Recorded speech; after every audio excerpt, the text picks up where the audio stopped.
की जो 5 सीटें थी, होल्ड सीटें, उस पर अब तस्वीर पूरी तरह से साफ हो गई है। यानी कि मध्य प्रदेश की 29 सीटों पर प्रत्याशियों की घोषणा हो चुकी है। बुधवार को जो सूची जारी हुई उसमें से 5 प्रत्याशियों में से 4 ग्रेजुएट हैं। धार से सावित्री ठाकुर पर 10 साल बाद फिर से उन पर भरोसा जताया गया है। छिंदवाड़ा सीट की अगर बात करें तो यहां पर विवेक बंटी साहू एक युवा चेहरा जिन्हें नकुलनाथ के सामने खड़ा किया गया है। इंदौर से शंकर लालवानी पर एक बार फिर से पार्टी ने भरोसा जताया, एकमात्र सिंधी चेहरा। मंथन लंबा चला लेकिन पार्टी ने फिर उन्हीं पर भरोसा जताया। उज्जैन से अनिल फिरोजिया जो इस वक्त सांसद ही हैं, उन पर भरोसा जताया गया और बालाघाट से एक नया चेहरा महिला प्रत्याशी के रूप में पार्टी ने आगे बढ़ाया है, भारती पारधी का, जो आपको बता दें कि कार्यकर्ताओं के बीच में लगातार वो सक्रिय रही और उसी का लाभ उन्हें मिला। अब 29 में से 6 सीटों पर महिला उम्मीदवार हुए हैं।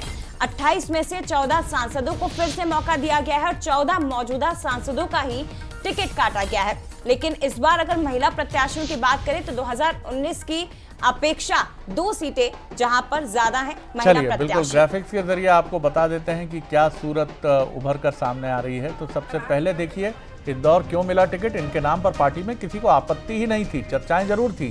संगठन का गहरा अनुभव है, युवा चेहरा है, बेदाग साफ सुथरी छवि है और किसी को कोई आपत्ति नहीं थी। तो ये हुए शंकर लालवानी इंदौर से, संगठन का भी अच्छा खासा अनुभव रखते हैं। उज्जैन की तरफ आइए, फिरोजिया साहब हैं, अनिल फिरोजिया जनता के मुद्दों को लेकर सक्रिय रहते हैं।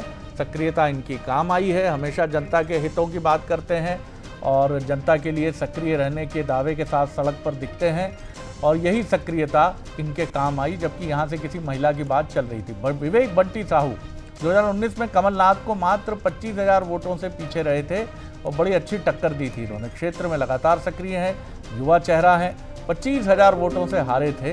अब देखते हैं लोकसभा में क्या करते हैं। तो विवेक बंटी साहू एक इस तरह का चेहरा है। सावित्री ठाकुर क्यों 19 में टिकट कटने के बाद लगातार सक्रिय रही, मायूस नहीं हुई, गुटबाजी से दूर रहती हैं, जो बीजेपी की सबसे बड़ी खासियत मानी जाती है।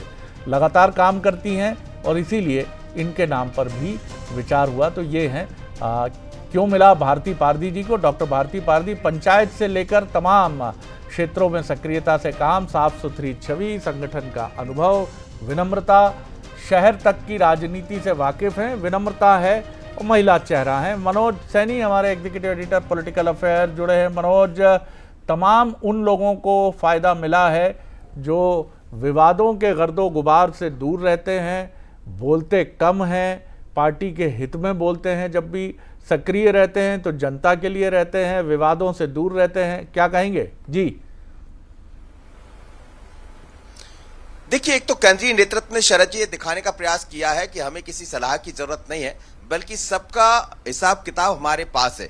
इसलिए शंकर लालवानी रिपीट हुए, ठीक है, जातिगत समीकरण है, अनिल फिरोजिया रिपीट हुए हैं, या फिर भारती पारदी जैसी उम्मीदवार को मौका मिला है, पार्वती माफ करिएगा सावित्री को मौका मिला है और बंटी को मौका मिला है। लेकिन बीजेपी एक अलग लाइन पर आगे बढ़ रही है। बीजेपी का मतलब है 2024 का जो सबसे बड़ा चेहरा है वो प्रधानमंत्री मोदी का चेहरा है।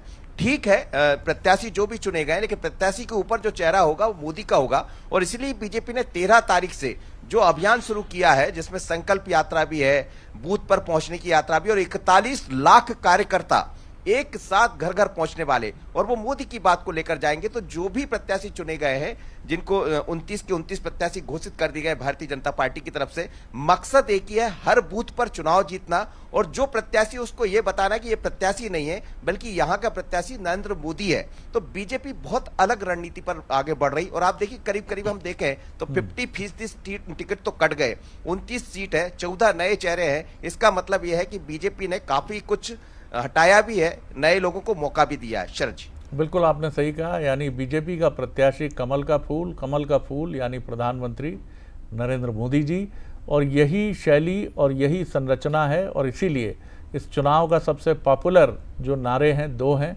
विधानसभा में भी रहा, मोदी की गारंटी और मोदी का परिवार, यानी देश मोदी का परिवार है। तो ये 2 नारे इस चुनाव के सबसे अहम नारे हैं। बहुत शुक्रिया मनोज जी आपका बात करने के लिए।